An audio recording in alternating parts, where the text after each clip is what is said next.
Hi everyone, my name is Aileé and I'm a music producer from Canada. Over the last few weeks, I participated on a challenge where many different music producers had to flip the same sample and make a track based on that.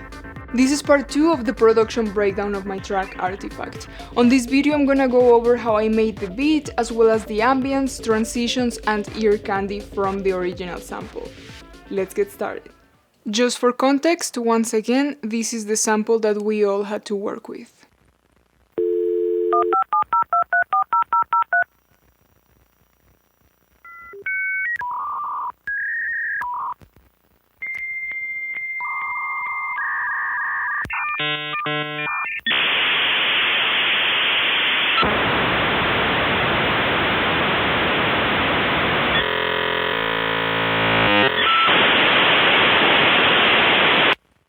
For the drums, I started with a bass beat using one of Ableton's native drum kits, and then I spiced it up by using several of the percussive sample chops that I had cut earlier.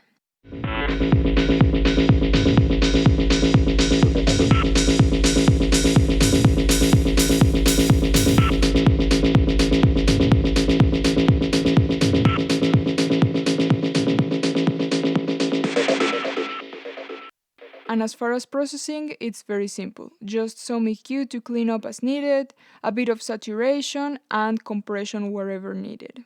I made a snare using the static noise from the end of the sample. I cut the undesirable frequencies and boosted 700 Hz to emphasize the sizzle and 200 Hz to emphasize the body of the snare. I added the pedal distortion and adjusted the settings to taste.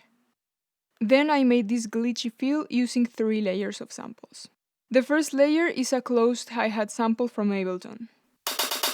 The second layer is made up of chopped static noises and beeps from the original sample. And the third layer is another static noise chop that I EQ'd differently. I boosted some of the highs to give it more air and a sense of space. I automated the track panning to go back and forth between left and right on every hit. Altogether, they sound like this. This other feel was made with 2 layers of sample chops.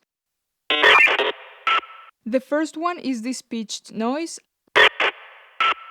and the second one is made up of these electrical sounds that are pitched to different intervals. Same as with the previous feel, the track panning is automated to go back and forth between left and right on every hit. The third feel is made from these phone dialing sounds. I pitched the second one up by 5 semitones and the third one by 7 semitones, so that they had melodic movement instead of being 4 identical beeps. Then there is this combined feel just before the break, which is just the first feel and the phone dial feel stacked to create this transition. For that filtering stereo effect, I am using Fade to Gray, one of Ableton's native DJ effects on the master. I'm just automating it to slowly come in as the song transitions towards the break. For the drop, I have the bass beat going, and I added this beep that I used earlier in the song to fall on the first beat of every bar.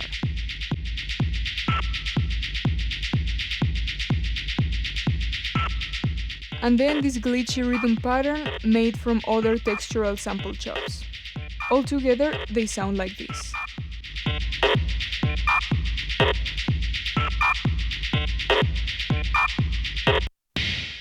And then of course, these 3 other textural samples that are here as ear candy. For atmosphere, I use this eerie texture.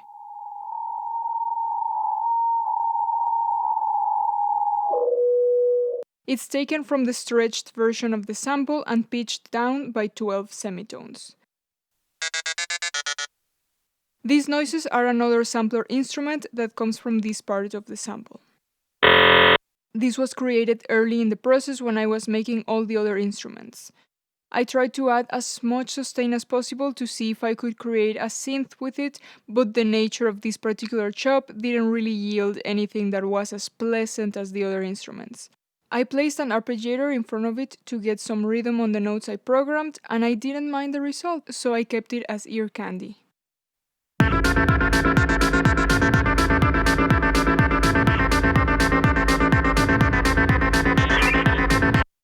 two transitions come from the same part of the sample, which is right here. They are cut and processed a little different. The first one is transposed down by 12 semitones for a low rumble sweep. I really like this particular sound, so I placed it in very important transitions in the song. Like right at the beginning after the intro, as anticipation right before the drop, and at the very end of the song. The second one is longer and includes the sort of melody and rhythm that that part of the sample naturally had. And because it had a downward movement that sounds like electrical equipment failing, I placed it at the end of this section to accentuate this downward pitch automation on the last note of the melody.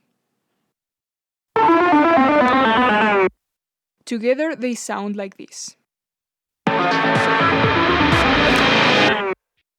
And finally, this riser, which also comes from that same part of the sample, but this is from the version that is time stretched. On its first appearance, I transposed the pitch to gradually go up by 7 semitones while it slowly fades in. This is the slowly building riser before the drop.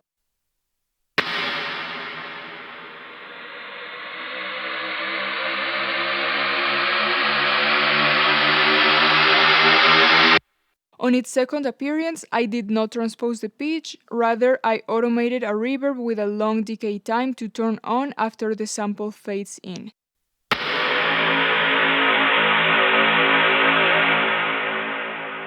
As you can hear, it's the exact same note as the last note of the melody, only an octave lower. I thought that sustained echo was a perfect way to finish the song. This is what they sound like in context.